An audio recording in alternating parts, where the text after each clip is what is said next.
Okay, let me just record on this computer. Okay. Now,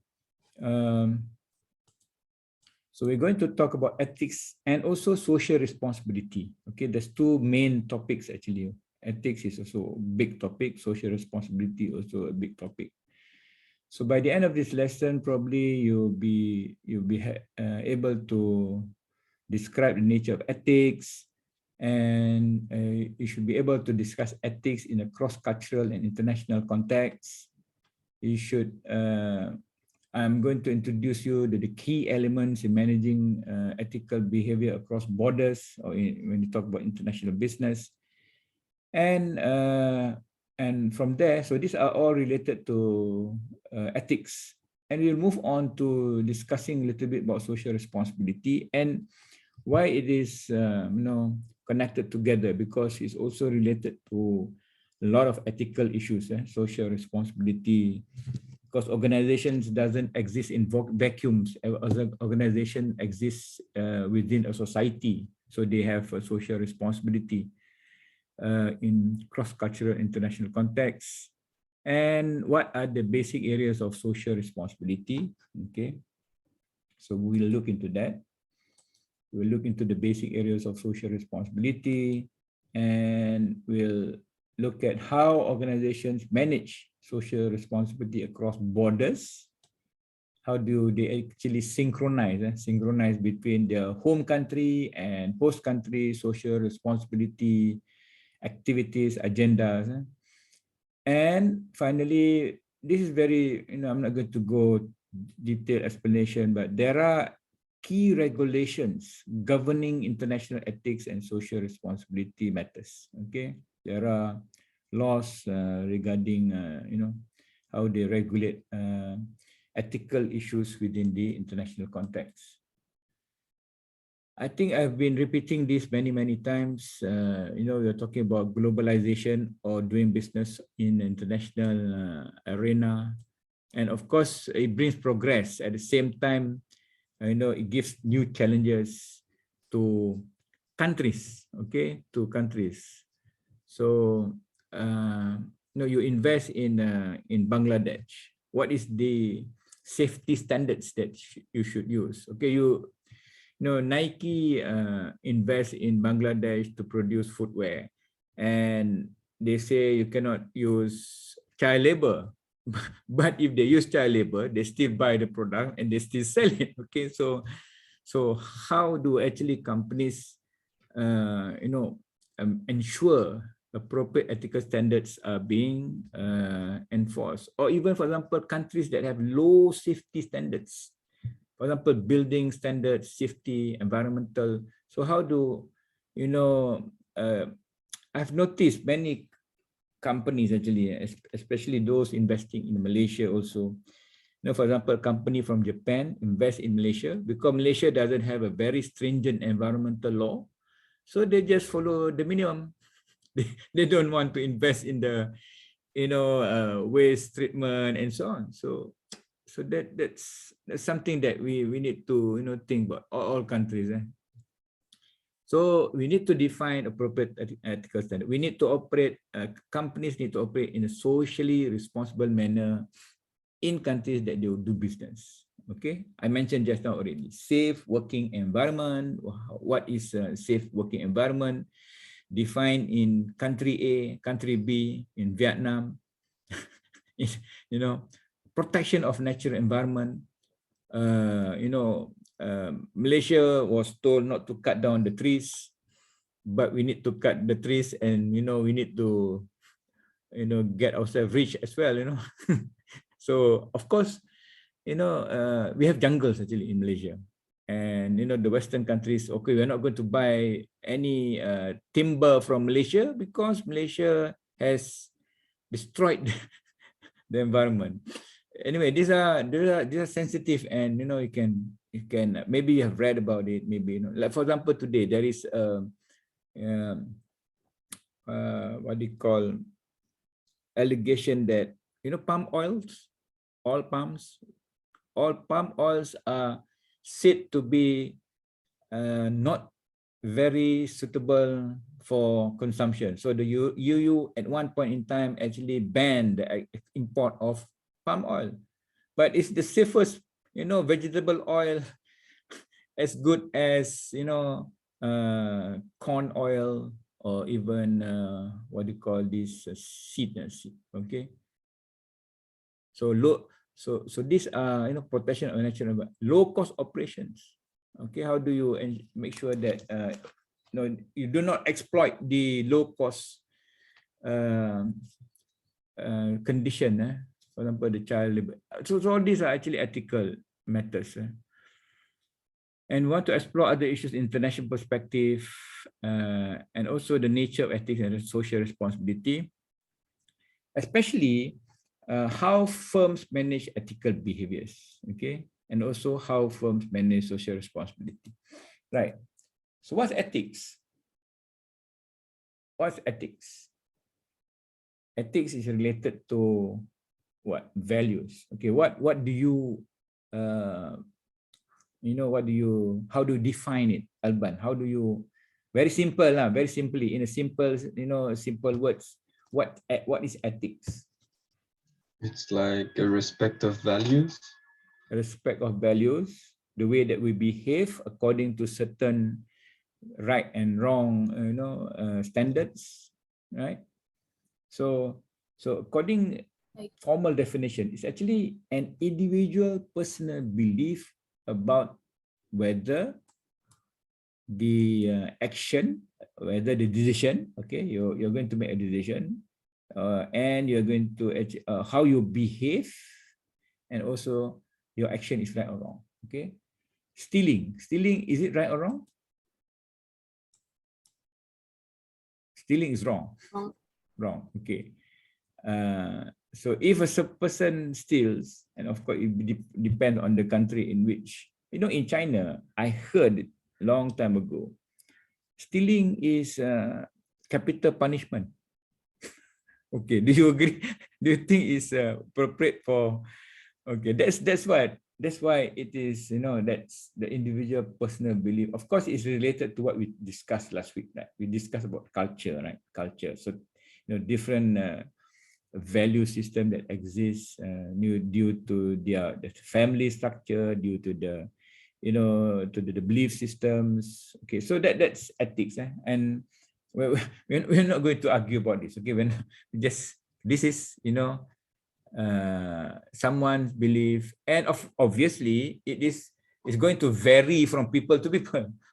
Okay, even the same religion, okay, will have different ethics, belief and also understanding. And we say ethical behavior that conforms to generally accepted social norms. Okay, so if the society doesn't want, what do you call, believe that coming late to meetings is, is unethical, it's not acceptable, or even being reprimanded, then that is the social norm. In Japan, everything is precise, okay, timely. But of course, they have actually there's a lot of social problems in Japan. Have you heard of the word hikikomori? Hikikomori. What is that, Norian? You're nodding. Have you heard? I think it's when people, they have too much pressure, so they just stay in their room and just doesn't go out. They isolate, and they actually they run away from society and hide. Hikikomori is a big problem in Japan, actually. Okay, so well, do you have that issue in France? In France, do you have that issue of, you probably have, but it's minimum, probably one, few. I think it's not that much, but there is like a minimum. Yeah. So even in Malaysia also, I believe there are a few, but it's not as big as, in Japan. Okay. So unethical behavior that does not conform to generally accepted social norms, bribe, getting, or gifts, we'll talk about it later on. Bribe is it acceptable? But organizations do it, organization or even individuals, the MDB, 1 MDB, this is going to be in the textbook 5 years from now. Definitely. The 1 MDB, what do you call, the scandal, okay? We call it scandal, okay? I'll call it scandal. It will be in the text. It's about ethical, behavior, government and business, and how, it's a sovereign fund trying to, the intention is good. Intention is good, but the way, the ends doesn't justify the means. It's not Machiavellian, okay? The ends doesn't justify the means, right? Machiavellian concept in which I don't care how you do it as long as you get it. The process is important, right? The process is important. Okay. So this is a basic concept about ethics. Okay, what is ethics and what you consider as ethical behavior. Okay, throw your question. Even the book also gave the same question. I like this question. What would you do? What would you do if you find $20 bill on the floor of an empty classroom, or whatever it is, it can be 1,000 yen or whatever. Okay, Norian, what would you do? I would give it to a professor or a staff, like. Okay, so according to your your ethical standards, but what if there is no one in the room? No one saying, you still do it, okay? Okay, Alban, same as Norian, or you do it differently? I'll take the money. No, probably the same actually. Probably the same. Okay, so probably your culture, your social norms in your country have actually educated you that you wouldn't take that. Okay, but what if I say, is it acceptable to bring home paper clip from the office, or one piece of paper, or one pen, and bring it home? Okay, Alban. Okay, this is. Yeah, actually, I think it is. Totally. Okay, you bring home. Okay, okay. Is it ethical? I think it's quite normal. Okay. I mean, I don't know. It's part of the job. So sometimes. Norian, what do you subscribe to Alban from the office? I want to bring home. Yeah, because you work there, so I think it's okay. Oh, you work there, it's okay. It's not that much. I wouldn't bring home because it's not mine. Whatever in the office is not mine because it is the office. Things that are mine are things that I use my own money to buy. Okay, anyway. So that's why some people will answer the question, it's okay, one piece, it's okay. But what amount is acceptable? Can I bring the whole ream of paper home? One ream I'm going to bring home. Okay, I'm going to use the office paper for my, printing.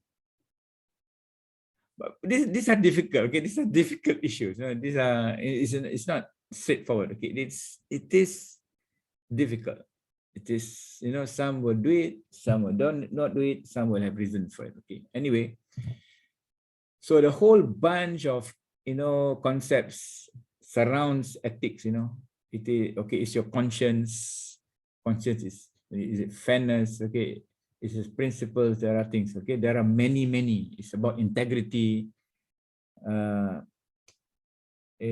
example, lecturers are also subjected to, for example, a student.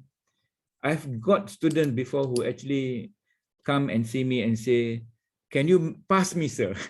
Can you pass? Can you, grade this and give me a pass? So, but I have, I'm a very, well, I'm not going to,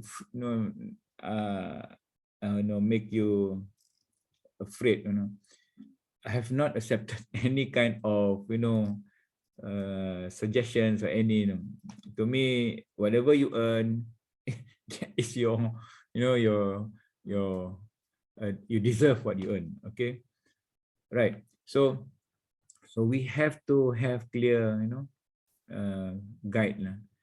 Okay, some things from here we can actually generalize the ethics. Individuals have their own belief system actually. Okay, so that's what I mentioned already just now. Individuals have their own belief system about what constitutes ethical and unethical behavior. Of course, it depends on, your upbringing, your religion, okay, how you view what do you call life, okay? Do you work until you gain all the wealth, you want to be promoted, I don't care even if I have to step people's head, for example. do you subscribe to it? I don't care. I'm going to be promoted even by hook or by crook. I'm going, so that's, but to me it's unethical. To me, unethical to actually step on other people's head to move forward or to be promoted. So you must be like what you said, Alban. You're right. No, I must be proud of myself. What I actually do. Right. This is my own performance. If I deserve it, I'm going to go, higher and higher in my corporate level. Okay. And secondly, we can think about people from the same cultural context likely to hold similar beliefs, as what constitute ethical and unethical behavior, right? So any society will have that. What else? Individuals may be able to rationalize behaviors based on circumstances, like the book mentions about if the money is found in empty room, the finder might justify keeping it on the ground that the owner is not likely to claim it anyway. So he gives his own rationalization of taking that step or doing that making that decision. Okay, and sometimes individuals may deviate from their own belief system based on circumstances. Okay. For example, in most situations, people will agree that it's unethical to steal, and therefore they do not steal. But if a person has no money, okay, what do you think? If a person doesn't have money or food, do you think stealing is allowable? Alban? I think this is something that would make sense, but I don't think that would be a sustainable solution. So it is unlawful, right? It is still unlawful. Yeah. It makes sense. There are cases actually, even in during the COVID time also, people resort to taking others, stealing basically. But it's life and death situation. Life and death situation. Okay.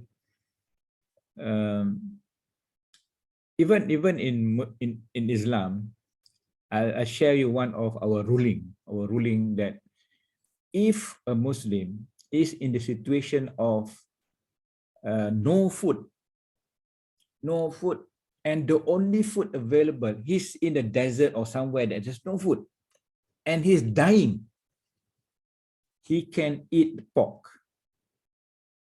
That is the deviation that is allowed in our religion, that you can eat things which are haram. You cannot eat, I cannot eat pork, right? I cannot eat pork. But, in our teaching, you can eat, but only for the consumption of just fulfilling your hunger. That's all, right? That's, it makes sense, right? I mean, if there is no other food, I mean, if there is leaves, that leaf can be eaten, right? So that's survival. Life is much more important than So individuals may deviate, or even for that matter, we cannot drink. I cannot drink. I don't drink, and that there are people who actually deviate from their own belief system. They go out to the party with Japanese and they start drinking. because they deviate from their belief system. Their faith is not strong. Okay, some people have strong faith, some people have very low faith. Anyway, so individuals may deviate, and we talked about this already last week. National cultures and customs will actually influence, or ethical values are strongly affected by national cultures and customs. Okay, so that is what do you call true in many cases. True all, not to say many, all cases. Okay. Okay, right. So when you talk about this a way in which that's basically what the definition of ethics is. Okay, but how can we characterize? Okay, how can we characterize, or how can we actually look at, the action and interaction between different parties? Okay, so we have a framework. Okay, it is ethics in a cross-cultural context. So a useful way to characterize ethical behaviors in cross-cultural internal context is in terms of how, number one, first, how organization treats employees.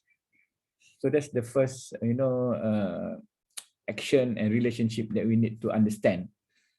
And also how the employees treat the organization, because individuals have different ethical, values and belief system. How do they actually treat the organization? Okay, and thirdly, how the organization and its employees treat other economic agents or other interested parties or stakeholders. So this is what organizations should actually look into when they talk about trying to manage ethics in cross-cultural and international contexts. So the first one is behavior organization toward employees. Of course, it's interactive. So behavior employees towards organization. So this is the to and fro arrow. Employees to organization as well as employees towards other economic agents. This is organization towards other organization, economic agents. So, and of course, it depends on the cultural context in which business is actually being done, or the place in which you are doing the business, right? So the first thing is, how does the organization treat employees? I mean, things like fairness, what do you call fair? What else? Fair can be many aspects of fair, in terms of wages, in terms of working hours. If you are not paid overtime, is it fair? So it falls under. Do you want to work in a company in which it doesn't pay you overtime hours? You wouldn't want. Okay, but in Japan, they work over the hours and they're not paid. When I was, working in the car company, I used to work overtime and not paid. Okay, it's a Japanese Malaysian company. So, early in our career, when I was young, it's okay. I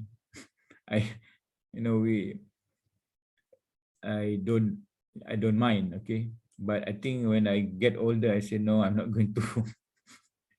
I just go back at 5 o'clock, and you don't have to pay me. I just go back at 5 o'clock. I think European companies are more concerned on, they don't want to, your union is very strong actually.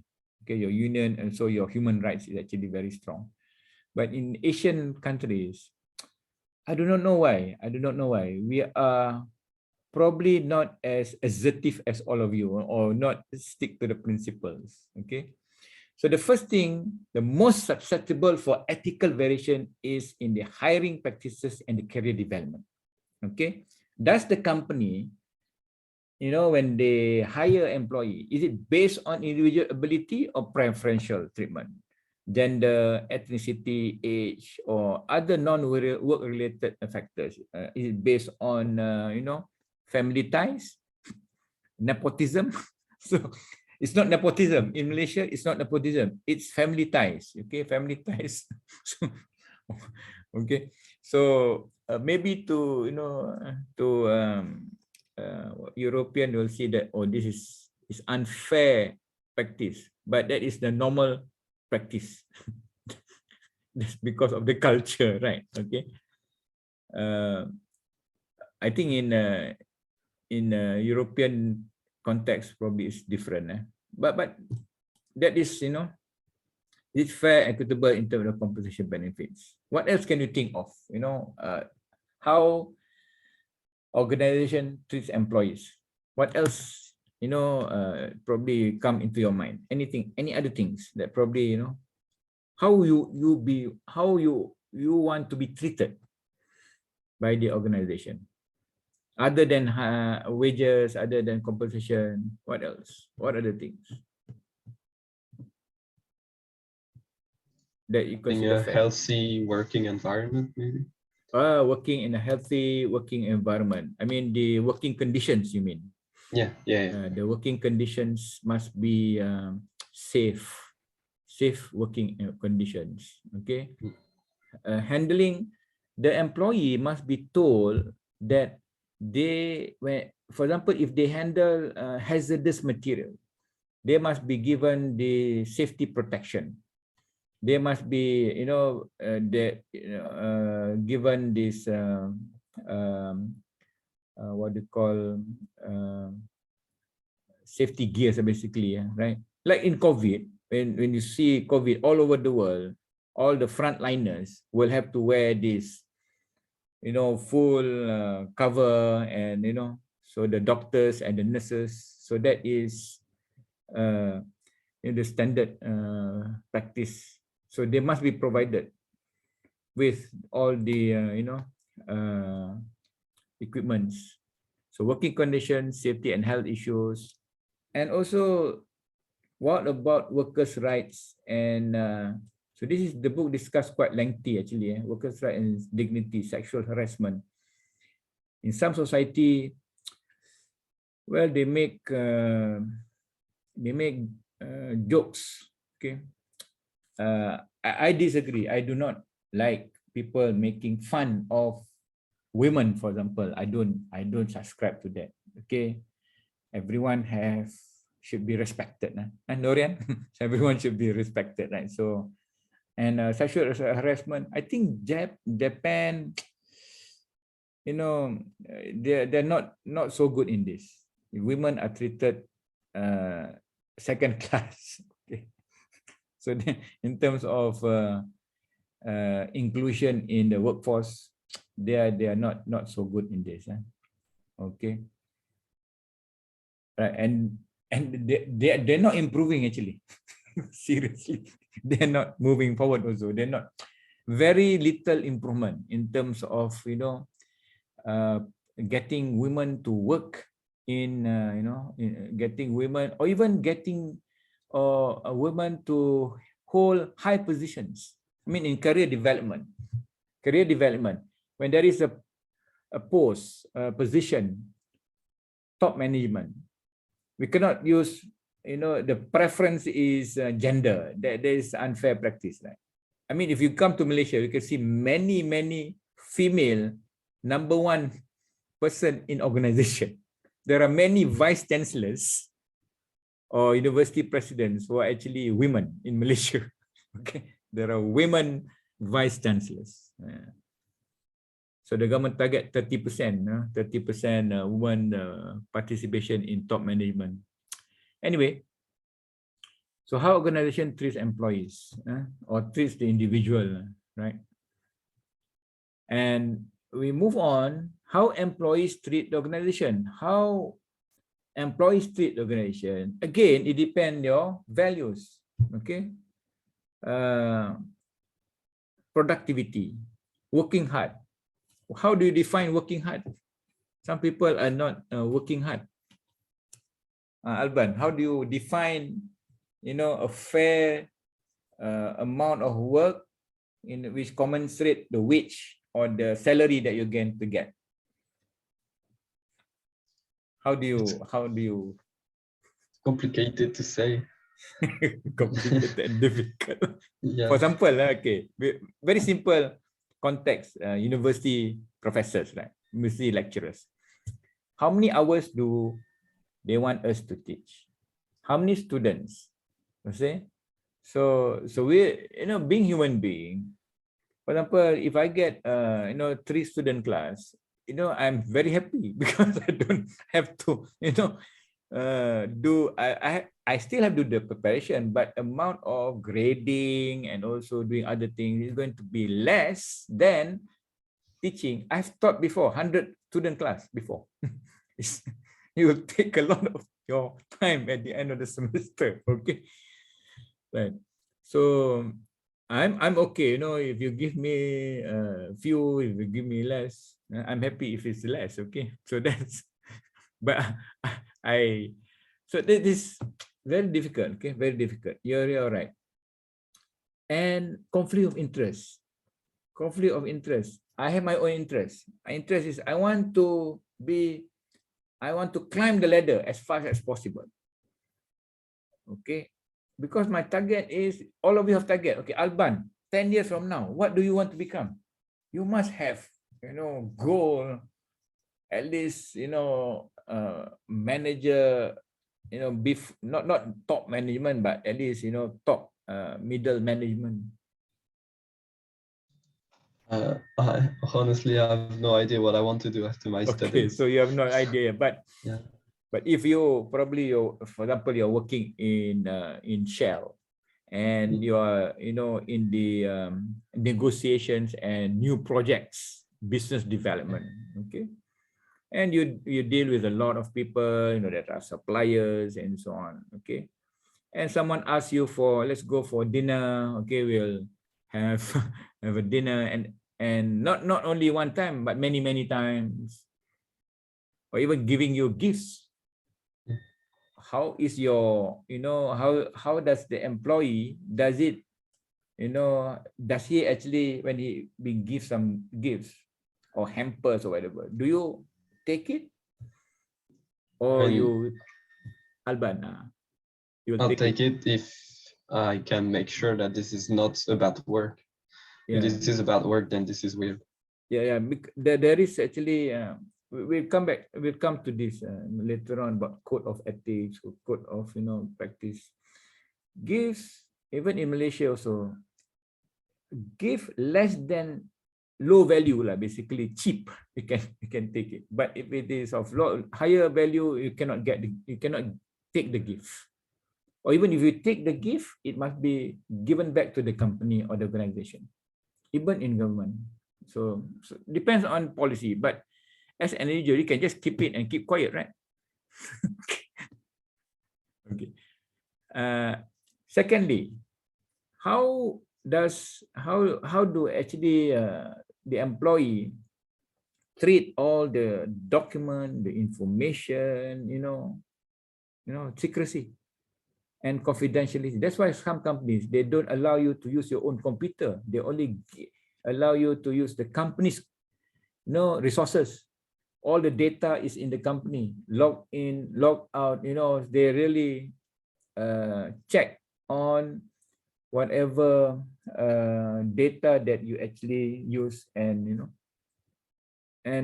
if someone get the data, and today very easy, you can sell the data, right? Sell the can get there was recently someone saying that the Malaysian registration population data is being sold in the internet.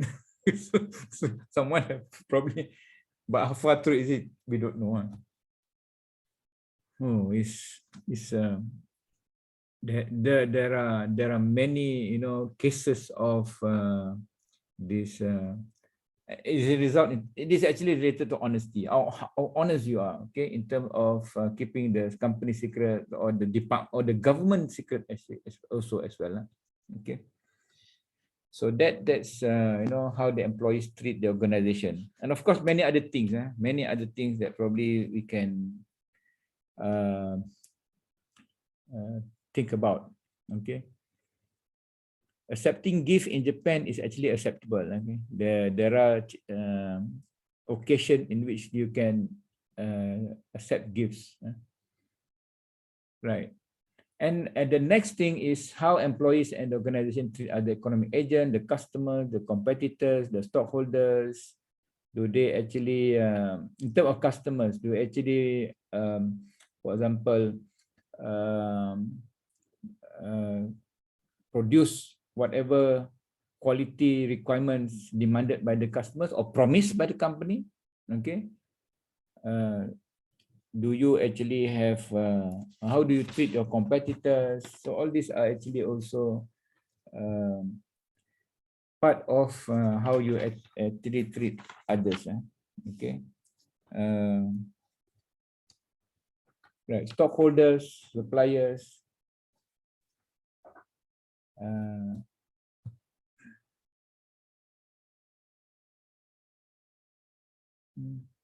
Well, the book discusses a lot about bribes actually.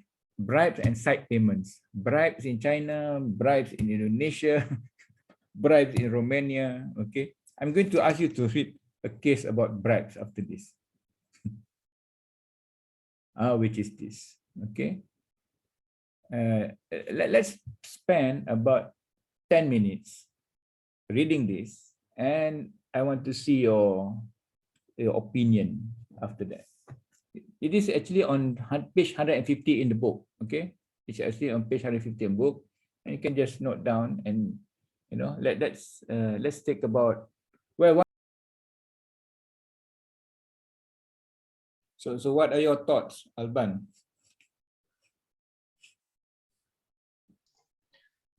It seems like to get away from paying, I mean, bribes, right? Bribes. Bribes.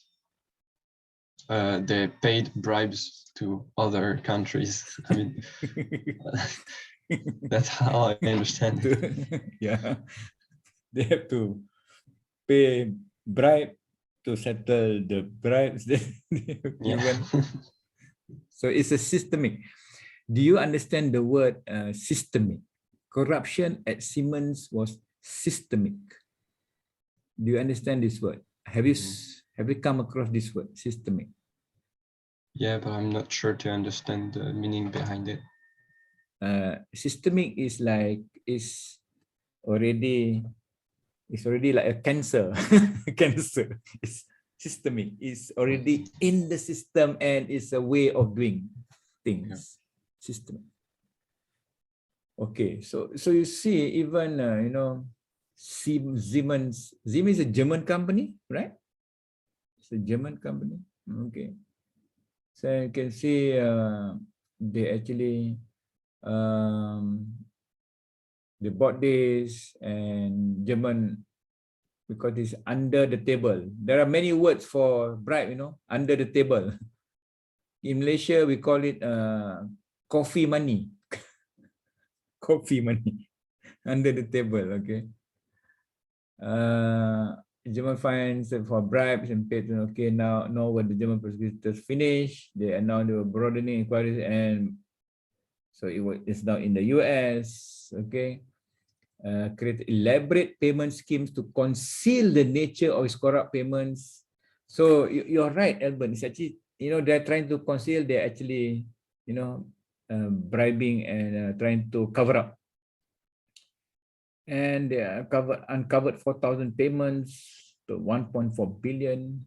Okay, and they paid fine to the German government. They paid agreed to pay World Bank for go bidding on.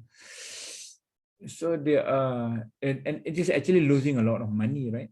And who's paying for all this money? Well, for example, Malaysia bought this Siemens electric control system, rail control system for our mass rapid transit. Anyway, so that's the extent of, this is just one example. You can just, you know, Google and see, you know, the Volkswagen, not Volkswagen was the unethical reprogramming of the exhaust system. Okay, right. So how do companies manage ethical behavior across borders? guidelines and codes of conduct. Okay, so many companies have written guidelines on how to treat suppliers, customers, competitors, and others. Even with all these guidelines, you know, even is mentioned Siemens, still, you know, things happen. Okay, what? Because why do you think? Why just out of you know, out of suspicion? Why do you think, despite all this, you know, because written statements, you know, on values and ethics, standard guiding firms' action, so code of ethics available, written guidelines available, and also is backed up by organizational practice and corporate culture, but still happen. Why?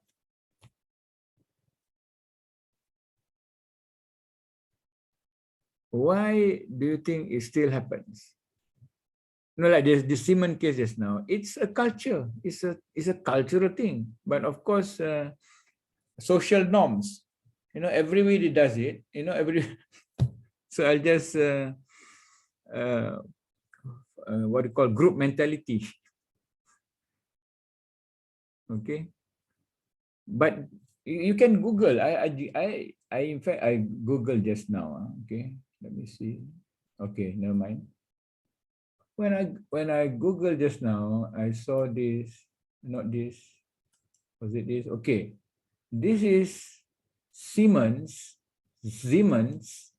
Code of Conduct for suppliers and third-party intermediaries. So they have many.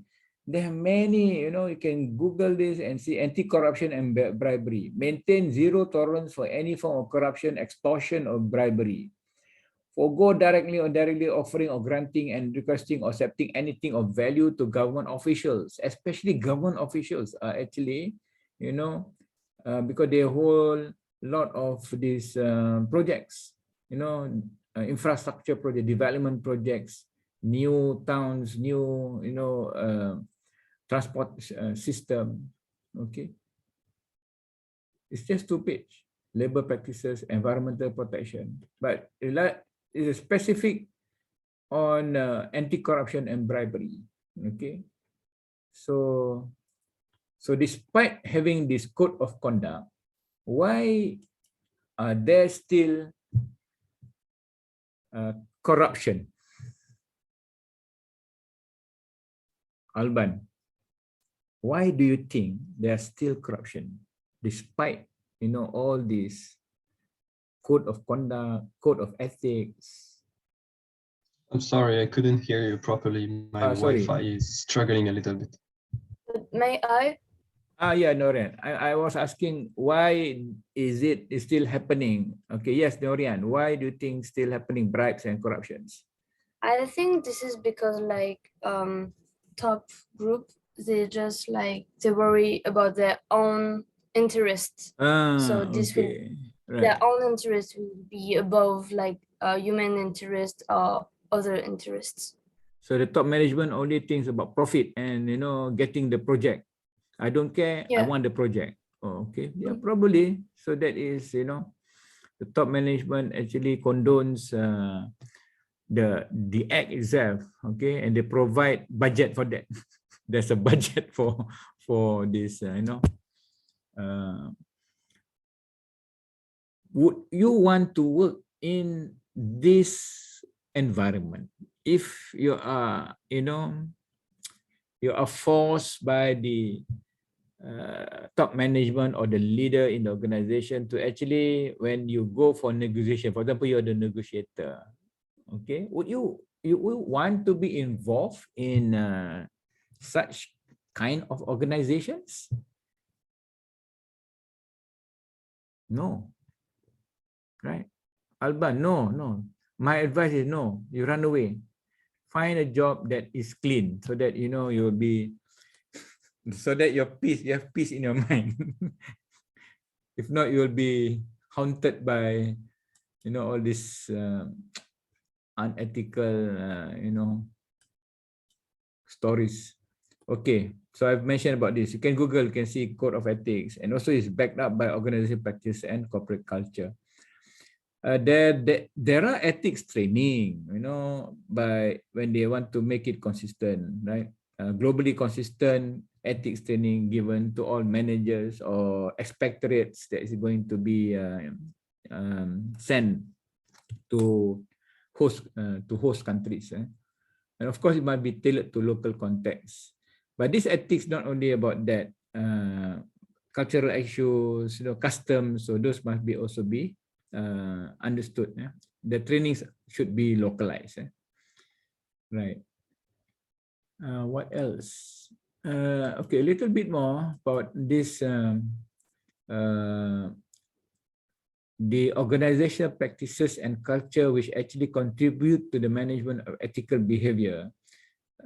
If leaders behave ethically, then the violation of ethical standards are promptly and appropriately addressed. Well, if it is like what Noran say is top leaders exempt themselves from ethical standard or choose to ignore, okay, then their followers or people who do the work will actually couldn't care. Okay, it is acceptable to do something that is unethical. So it depends on the top management.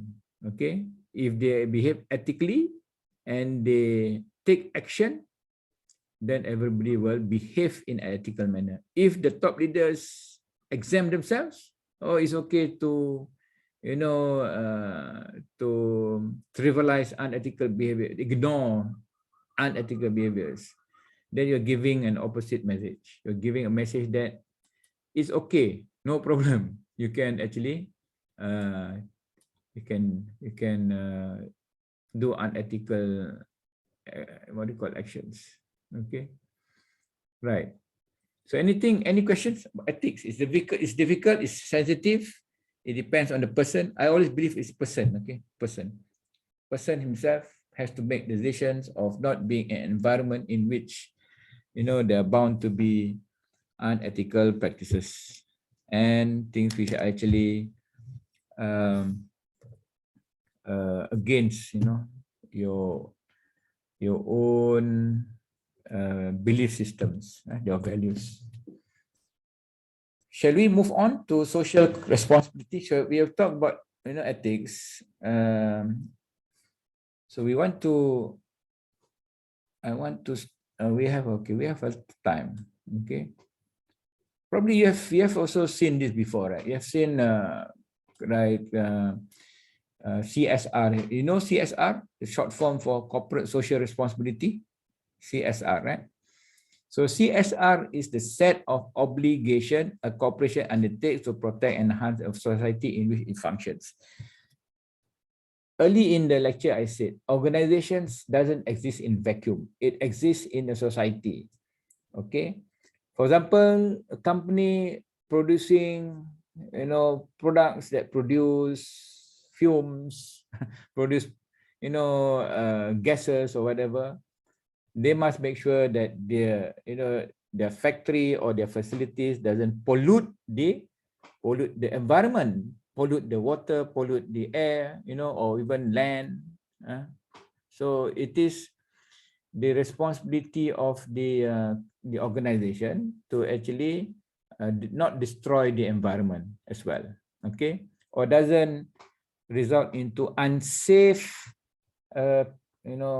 conditions. Okay, for example, oil refinery, they refine oil, must be make sure the facilities are safe. For example, there is a risk of explosion. For example, the Chernobyl disaster. That is a classic example of the organization doesn't actually care about the society. Okay, and today we talk about this is related to the sustainability agenda, sustainability, or even companies' responsibility. The so-called the triple bottom line. Have you have heard about this, right? Before, surely you have the profits, the planet, and the people. Some people 3P. profits. Organizations exist because of, they have the economic mission. Obviously, I mean, some are really profit motive, 100% profit motive. Little, taking care about their stakeholders. We will see one model after this. Natural environment as well as the people, general social welfare. Or it is also known as the economic, social, and environment, triple bottom line. In the UN Sustainable Development Goals, there are 17 goals. Okay, which one of these? Well, many of them are actually CSR, social responsibility. Have you seen this before? You've seen this before, Mas? No, first time, is it? Okay, I'll probably, the UN has developed the Sustainable Development Goals for 17 for the world. For example, the first goal is try to eliminate poverty, zero hunger, good health and well-being. Probably this is related to social responsibility of companies that do business wherever they do business, providing quality education. Gender equality is part of ethics, right? Clean water and sanitation. This is social responsibility, affordable and clean energy. So most of these are actually social responsibility. The company or the organization or everyone, basically, everyone must understand the sustainable development goals. And of course, everybody now is actually working towards this goal, responsible consumption and production. That is why in manufacturing, because I also come from manufacturing, when we design a product, we must design a product that is meeting the sustainable goals of remanufacturing, recycling. The plastic that you use must be able to be recycled. Energy consumption. So we are subjected to so many kinds of regulations that must be that is towards this sustainable development. Okay. By the way, what is sustainable development? Have you been? Do you know what sustainable development definition is? Alban, what is sustainable development? What do we mean by sustainable development? When you develop a country or develop any industry, last in time without like decreasing other things. Without reducing other resources, okay? Yeah. Without destroying other resources. Yeah. Basically, it's like this. We must live today. We develop our country, our cities, without jeopardizing our future generation, our children, our grandchildren. We must make sure that we do not destroy the water sources. We do not actually over-consume. Okay, it's a noble, agenda and noble goal, but I do not know how many people actually believe in this. Okay, it's also another, a value system. So social responsibility. This is the economic mission. Of all companies have this economic mission. I mean, if you do business, any company that do business, do they want to do business making losses? Do you want to set up a company, at the end of the day you don't make profit? Doesn't make sense, right? So I mean, it makes sense that you have to make profit, but you don't want to be, the traditional shareholder model believes that you maximize your after tax present discounted value, basically profits. Maximize your profit, which actually goes to your shareholder. So everything is about shareholder, and so it's not just shareholder. Okay, this is depending on company philosophy. You can move to the stakeholder model. Stakeholder model where whether it is a primary stakeholder or secondary stakeholder. If this primary stakeholder, those individuals and organizations directly affected by your practices and your activities of your company, you will always consider that. Okay, that means it's not only for profit sake. Okay, you think about other stakeholders' needs at the same time. Okay. That is primary. If it is, for example, this primary is your employees, your shareholders, and then your customers, your investors. Okay, so there's primary stakeholders, direct, and then the secondary stakeholders are individuals or group that may be affected by your corporate decisions. Okay, by the way that you run the business, the way that you actually manage your pollution and so on, but not directly engage in economic transaction with the company. For example, NGOs, news media, so they are also your secondary stakeholders. They need to know what you are actually up to. What is the company next step? What are their, they're going to expand the factory or the facilities. What is going to be the impact on the environment? That's why we have impact EIA, environmental impact assessment. What do you call assessment being done for any new projects? Okay, and recently people are talking about social impact assessment. Okay, social impact assessment. There's two. I mean, what is the impact of, for example, setting up factory producing car? Toyota produces car in Nagoya. Nagoya is in the middle of paddy, paddy fields. So what's the impact to the water ecosystem?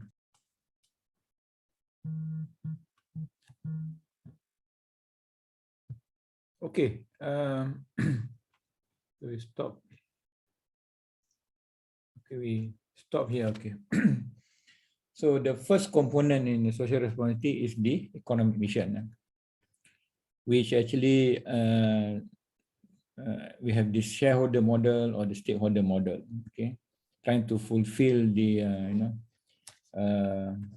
the needs of different stakeholders, of course, without jeopardizing the profit of the organization. The second component is the environment, okay, sustainability and the natural environment. So this is the company that actually doing business in the host country or whatever. They need to actually enforce environmental laws, like what I mentioned earlier. Okay, different countries have different environmental laws. Some are very extensive and very stringent. Some are not. Okay. But if the company actually has this what they call following their standards, they will actually apply in anywhere they go. For example, the main thing is protect and improve quality of water, air, and lands without actually destroying. So the book gives an example of Shell exploration expedition in Amazon basin, where they actually included a biologist to oversee environmental protection and anthropologists to help interact with native tribes, as compared to an earlier expedition where they actually just in the late 80s they just rip down trees and left a trail of garbage, and actually destroying the environment. Have you noticed or not, when you go to tourist spots, especially in developing, I mean, in developed countries, probably they will take care of the environment, or even people throw away plastic bottles on seasides, and the bottle just floats or swept by the sea. Okay, so that actually destroying the environment. Okay.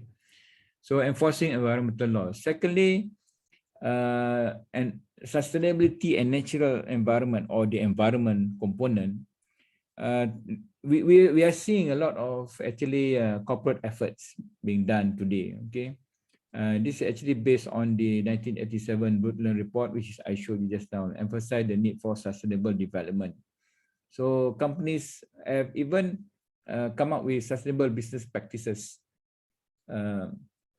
within the organization or within the corporate. Okay, for example, as much as possible, recycle materials for containers. Procter & Gamble have that, or recycle of waste.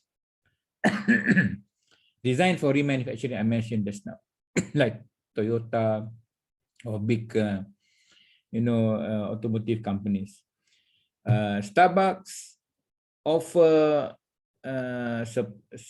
coffee suppliers a premium of 10 cents additional per pound if they implement sustainable agriculture. Okay, sustainable agriculture practices.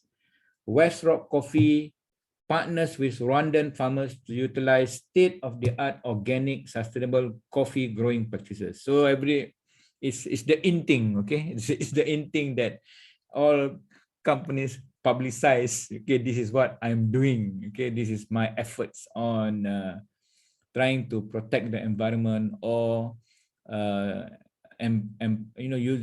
having sustainable business practice, whether in agriculture, whether in transportation, less energy, use green energy. Okay, so these are the future. Okay, the dependence on fossil oil fuels are going to be lesser, but I don't think it's going to be terminated. Okay, you still need oil to move the economy, or at least move the ships. Okay, ships cannot be moved by the sun only. Okay, it doesn't have enough energy. Okay. And also in terms of general social welfare. Okay, this is the third component, or social aspects. Okay, social. Remember, economy, environment, and social. Companies make charitable contributions. Okay, making charitable contribution is seen to be a responsibility today. Okay, supporting the arts and museums, sponsoring museums, or funding some of the costs involved, funding public health, education. Like in COVID, there's a lot of money coming from the corporate sector, trying to show that they are actually trying to solve the COVID issue. I don't know, in Malaysia at least there's a lot. There are so many corporate companies that actually donated to the government hospitals to actually fund some of the costs, buying safety apparels and so on. And also confronting political and social issues in the country. Okay, but of course it cannot be seen to be interfering. Companies that, for example, Intel or whatever company that comes to a foreign country may not want to interfere to the to the political process. Okay, but it is they may also have some contribution that, okay, trying to improve the social issues. For example, poverty. Okay, poverty is probably one of the things that can be helped, okay, by companies. Social responsibility issues across the globe. Nigeria corruption, Tanzania poaching of elephant population. Do you know what poaching the elephant population? Why do people want to kill the elephants, and why what is the reasons? It's for the defense, right? Usually. Huh? Why do they kill elephant and take the elephant? Why do they want the elephant? Poaching is actually because they have this tusk, this elephant tusk, they sell this. Okay. This I disagree. Indonesia and Malaysia expansion of palm oil using sustainable practice. I disagree. Okay, deforestation, because the people have not come to Malaysia and see for themselves whether it is sustainable. We have sustainable practices. China per capita, low income, very per capita life expectancy. New Zealand sustainable logging practices. Ghana fallen the per capita income per the percentage of population living on less than has fallen. Okay, it's improved poverty. Okay, they have actually improved poverty in Ghana. But there's a lot of social issues. A lot of social issues in many countries around the world. Okay, and whenever multinational corporations, do business in a country, they will actually try to contribute to some of the social issues. Okay, right. Now, what is companies' approaches? How does a company approach social responsibility issues? Okay, how does firms actually adopt one of these 4 different basic approaches when they are faced with social responsibility matters or even ethical issues? It is a continuum from the least responsible, lowest to the highest level of responsibility. This is the highest level of responsibility, most responsible. There is 4 stands. 4 stands of obstructionist, defensive, accommodative, or proactive. Okay. So it depends on organization, depend on the company philosophy and practices. So the first one is obstructionist. So the word obstruction is very clear, right? When you say obstruction, okay. So usually they do as little as possible to address social or environmental problems. That's why I say, companies that come over to a foreign land, they have brilliant environmental protection policies, whatever in the States, in the EU. But when they come to Vietnam or Malaysia, they use the most minimum, and they don't care about the social problems or the environmental problem that is being they pollute the environment also. But in their country, they say, okay, we will fight for anti-pollution and so on. When cross the ethical or legal line, deny or avoid assessing responsibility. This is the lowest, the least responsible. Okay, so we move on to the continuum to defensive stance. We say defensive. Now we are defensive. Defensive. The organization will do everything that is required of it legally, but nothing more. Okay, so they're just probably, I think this is where this is the company that I mentioned. Not at the construction. This is defensive. Okay, minimum. Firm that takes it will generally admit to mistake. Yeah, they know it's wrong, and they will take corrective action when they are being sued or being fined by the the environmental authorities, environmental department authorities, Department of Environment, that actually what do you call, take care of the environmental or even social issues. So defensive. Okay, but of course some companies can be in between here because it is a continuum, right? It's a continuum. So maybe some companies is in between obstructionist and defensive, or some companies will probably be between defensive and accommodative. So what is accommodative?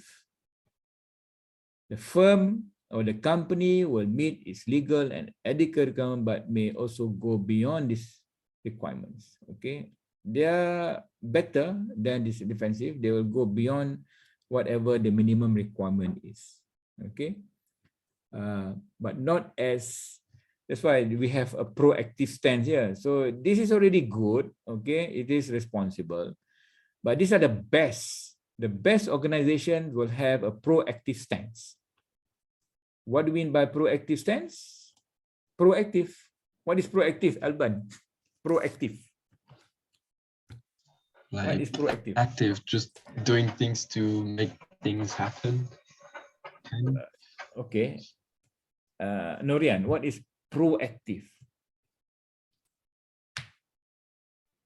I don't know how to explain it. Like But you know it, to go yeah. forward. To do before I tell you to do something, you already do it. Okay, already prepared. So proactive stance is highest degree of social responsibility. Highest degree that a firm can exhibit. So it take to heart the argument in favor of social responsibility. I think one of the companies, I don't know, I've been to Toyota in Nagoya and I've been Toyota in, I think because the company, many Japanese companies have this between, accommodative and proactive stance, because they view the citizens as, they view themselves as citizens. Because if you don't view yourself as citizens, you are just there trying to use all the resources, you are what do you call, the invader. Okay, you invade a country. This was the old ages. You invade a country, you use all the resources, and you run away. You're not a citizen. If you see yourself as citizen in a society, and you proactively seek to contribute back to the society. Okay, so if there are companies which actually build hospitals in a country in which they do business, it is not corruption. It's actually giving back to the society what they have actually taken from the society. Shell did business in Malaysia since, I think, 1800s. 100 years, but they did even build, what do you call, facilities. There's no highways in Sarawak. Sarawak is East Malaysia. You know East Malaysia? Borneo. You know Borneo? Borneo Island? Borneo. So there's Kalimantan, and they just they are probably at the defensive or accommodative, or not middle here only, but they're not proactively trying to contribute back to the society. Okay, as citizens of the world, okay, do we want to give back to the society? Norian, when you get education, do you want to give back to society? What is your passion? What do you want to give back to the world? I'm giving back to the world knowledge that I have, but probably there are weaknesses and so on, but giving back to society is, well, it's the ultimate thing that an individual can do. So what are you going to give back to the world, Norian? Or Elvan, what are you going to give? Okay, Norian. Well, you don't have to answer it now, today. I bet you that you will recall this in the future. What is my role in the society? What should I give back to society after the society has given me a lot? The society has given me education. The world society have given me knowledge. The world society have given me, even we say it is values. Okay, whatever values that you believe in,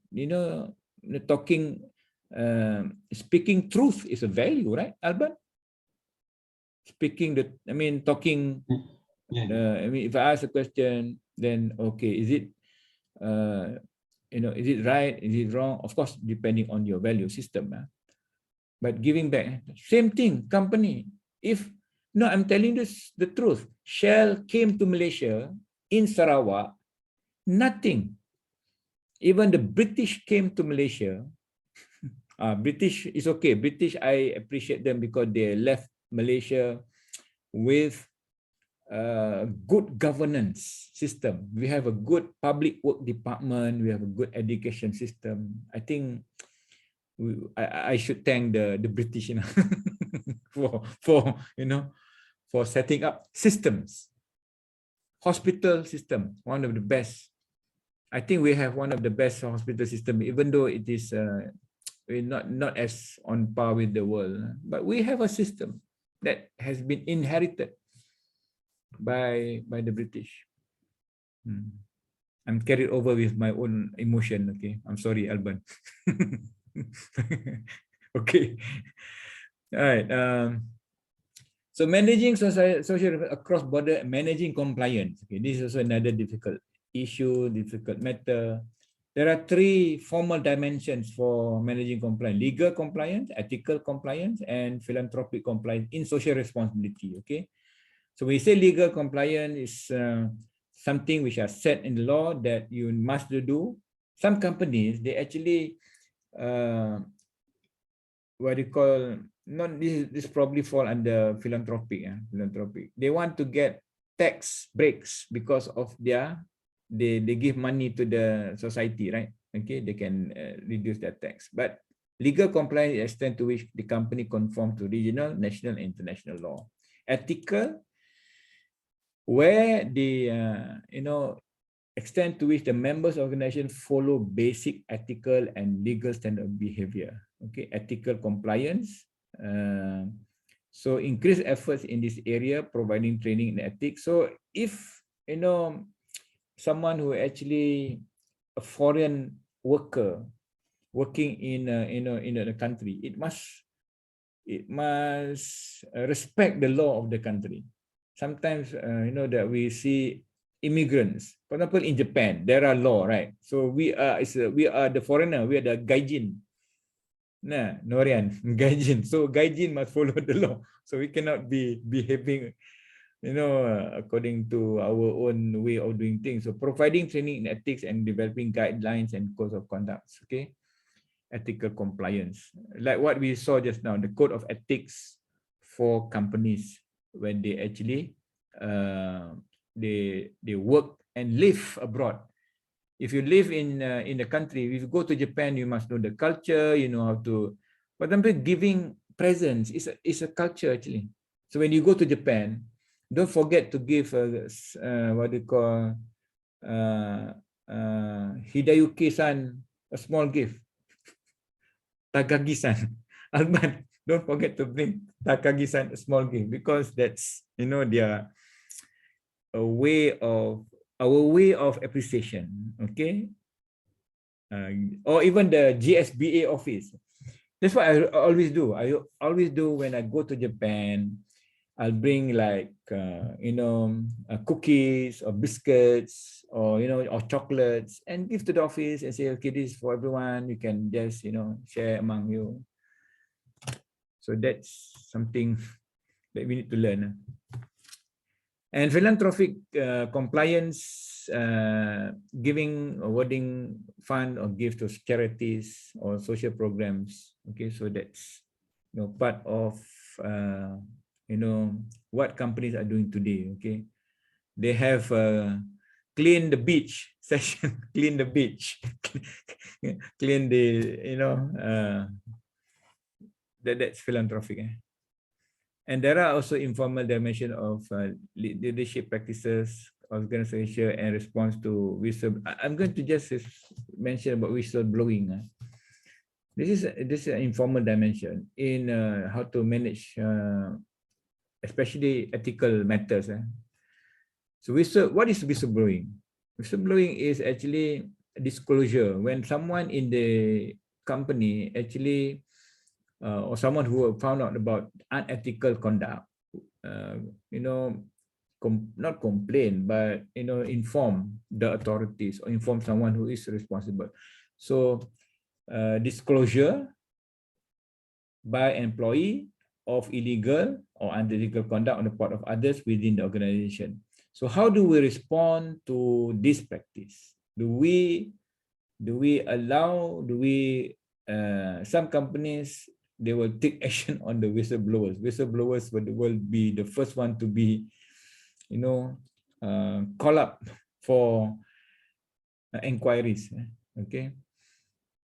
So this is also something that companies must be, if they are open to whistleblowers because they want to know, they want to improve, they want to make sure that is things done legal. Okay, so responding to whistleblowers is something that needs to be what they call seen by the companies, people. Right. After all these things, how do we actually evaluate? How, if that, is there a method of evaluating? We need to know whether, our activities, our actions, and our practices are in line with what we desire. Okay, so ensure efforts are producing desired results or benefits. We don't want, just for the sake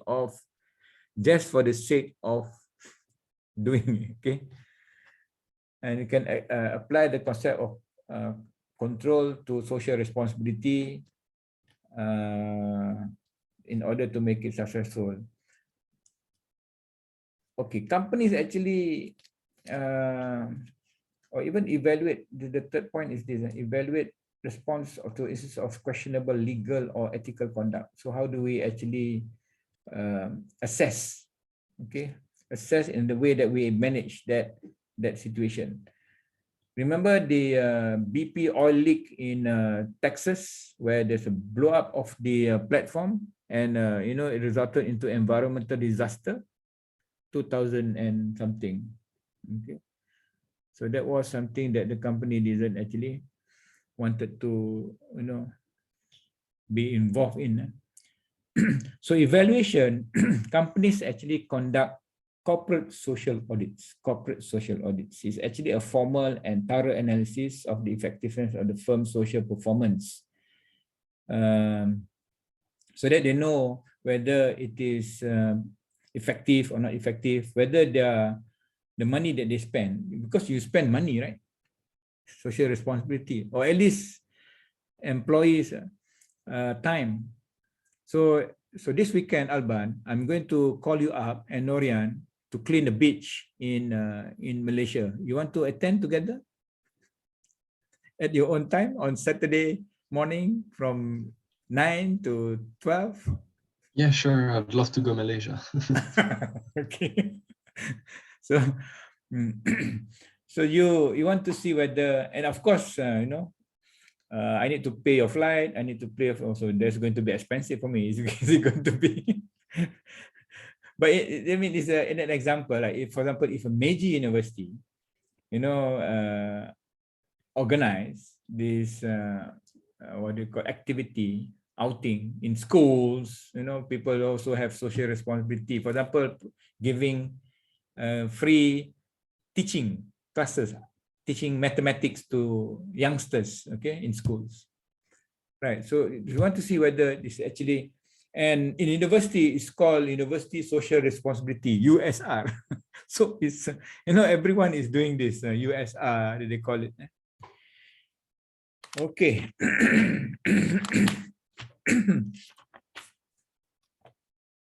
Oh, I have a few more things. I think this one you can read this lah. Okay, a model developed by this Dutch. They have three actors: state, market, civil society. The Anglo-Saxon approach is where they view the state, market, civil society as separate, competitive, and antagonistic.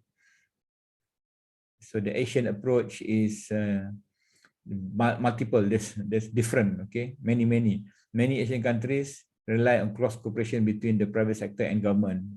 We call it chronism. Chronism, but it's not chronism. Okay, it is a healthy chronism. Or the continental European approach, the EU, particularly in continental European countries such as Austria, Germany, France, Netherlands, the three actors have much more cooperative ways of working with each other. Okay, so this guy actually invented this model when trying to manage CSR across borders. Right. Finally, just to make you aware, there are actually many laws, okay, governing ethics and social responsibility issue. The Bribery Act, the Alien Tort Claims Act. We don't have to memorize this. We don't have. At least we know that. For example, the Foreign Corrupt Practice Act by the U.S. Congress in 1977. So this act prohibits U.S. companies, their employees and agents acting on their behalf from paying or offering to pay bribes to any foreign government official to influence the decision, the actions or policies of that individual or to gain or retain business. Okay. So this prohibition applies even if the transaction occurs entirely outside US borders. That means if the, it was done in outside of US, for example, in Malaysia. That's why the 1MDB is being tried in US courts. You can Google it, MDB, US courts, and someone is found guilty and being. So someone even in the US will also be, accountable or being. So the act also applies to foreign companies who have accessed the US public capital market and become subject to the Securities Exchange Commission, SEC. Okay, give an example where a former executive of Mobil Oil was sentenced to jail after participating in agreement to pay 78 million to several government leaders in Kazakhstan in return for the country giant control of the country's giant Tengiz oil fields. Okay, so you can see the how much law or how much but I always believe it's individual. At the end of the day, it's the individual. If the individual has principles, values, this is wrong because accepting a bribe is wrong. Don't care whether you are atheist, whether you're Muslim, whether you're Christian, it doesn't matter. Right, Alban, it doesn't matter. It is, it is colorblind, it's religion blind. Bribe is wrong. Full stop. Okay. Okay, so it's okay. It's already 11:30. Right. Any questions? I hope Sarah is getting better. Hopefully, go visit her and see how she's doing. Visited her? She's living near you. Okay. Right. Any questions? Anything? No. Read up the chapter a bit so that you can have a more of the understanding. And it's a sensitive issue. It's a difficult issue, but it is something that all of us have to take responsibility. Okay. So I'll see you next week, Alban and Norian. Take care. Okay. When are you going to go to Japan?